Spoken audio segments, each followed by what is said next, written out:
हैं। एक लंबे अंतराल के बाद माथुर मयूख जो समाज का प्रतिनिधित्व कर रही थी, संदेश का वाहक बनी हुई थी, फिर से लॉन्च की गई है। क्या उद्देश्य रहा इसका और अब किस तरीके से नई रूपरेखा और नए स्वरूप में ये उपलब्ध है? देखिए कि आपको सर्वविदित है, पहले तो इतना डिजिटल का प्रचलन नहीं था। तो हम लोग माथुर मयूख हमारा एक मुख्य पत्रिका थी समाज की, जिसमें हमारे देश विदेश में जो भी चतुर्वेदी बांधव रहते थे, तो हमारे समाज की क्या गतिविधि है, और लोग बाहर बैठे इंतज़ार करते थे कि अगर ये पत्रिका आए तो हम पढ़ें कि हमारे समाज में क्या हो रहा है, क्या डेवलपमेंट हो रहा है। तो एक मुख्य प्रश्न था। बीच में जब डिजिटल शुरू हुआ तो इसको हमने डिजिटल के रूप में भी प्रारूप को प्रचलन किया, परंतु जब कोरोना काल आया तो सभी को चारों तरफ तकलीफ हुई, तो इसका प्रसारण थोड़ा बंद हो गया।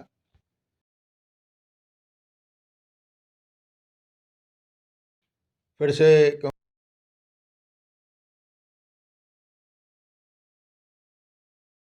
हमारे समाज में भी बहुत युवा पत्रकार भी हैं, मीडिया कर्मी भी हैं,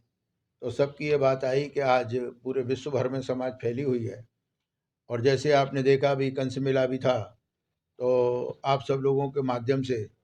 उनको लाइव प्रसारण भी दिखाया गया। जो फिज़िकली नहीं आ सकते थे इस मेले में,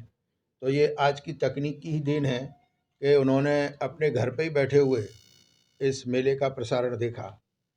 तो ये डिमांड आई कि प्रिंट करके भेजते हैं तो उसमें काफ़ी खर्चा भी आता है, और फिर आज आदमी पे इतनी फुर्सत नहीं है कि वो 50 या 60 या 100 पेज के पन्ने को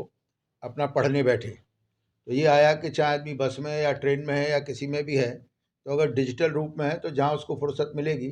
वो उसको देख लेगा। तो उसी आवश्यकता को देखते हुए संगठन ने बात की, तो इन्होंने फिर से एक नई कमेटी का गठन किया, जिसमें मुख्य संरक्षक के रूप में हमारे समाज की अर्चना चतुर्वेदी जी को मुख्य संपादक बनाया गया। उसी में हमारी समाज में जो उभरते पत्रकार बंधु भी हैं और मीडिया कर्मी भी हैं, तो उसमें मोहित चतुर्वेदी, श्याम चतुर्वेदी और सचिन चतुर्वेदी, इन सबको भी सम्मिलित किया गया। पहले भी लोगों का हमको सहयोग रहा, और ये तय हुआ कि हमारे परिषद की जहाँ-जहाँ भी शाखाएँ हैं, वहाँ-वहाँ भी हमने आदमियों को जिम्मेदारी दी कि वो सब इनसे मिलके सहयोग करें, और इसको मुख्य पृष्ठ की तरह जो गतिविधियाँ हो रही हैं और जो समाज के हित में कोई सजेशन भी देना चाहे, वो इसमें डालें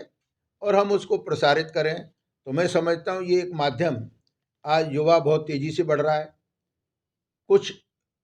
कुरीतियाँ भी आ रही हैं, कुछ डेवलपमेंट भी आ रहा है, कुछ भ्रमित भी ये किए जा रहे हैं। तो मैं समझता हूँ कि इसमें अगर हम लोगों को जोड़ के रखेंगे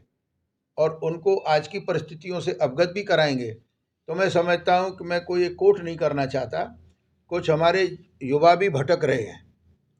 तो मैं चाहता हूँ इसके माध्यम से अच्छे लेख लिखे जाएं, अच्छी बातें उनके बीच में लाई जाएं, हमारा समाज क्या है, हमारा चरित्र क्या है, उसके बारे में भी लिखा जाए, हमारे पूर्वज कैसे थे उसके बारे में भी इनको बताया जाए, क्योंकि फिजिकली सबसे मिलना बड़ा मुश्किल है। और मैं आप लोगों से चाहूँगा कि इसकी रेंज आप इस तरीके से बढ़ाइए कि आज तो मोबाइल सबके हाथ में है,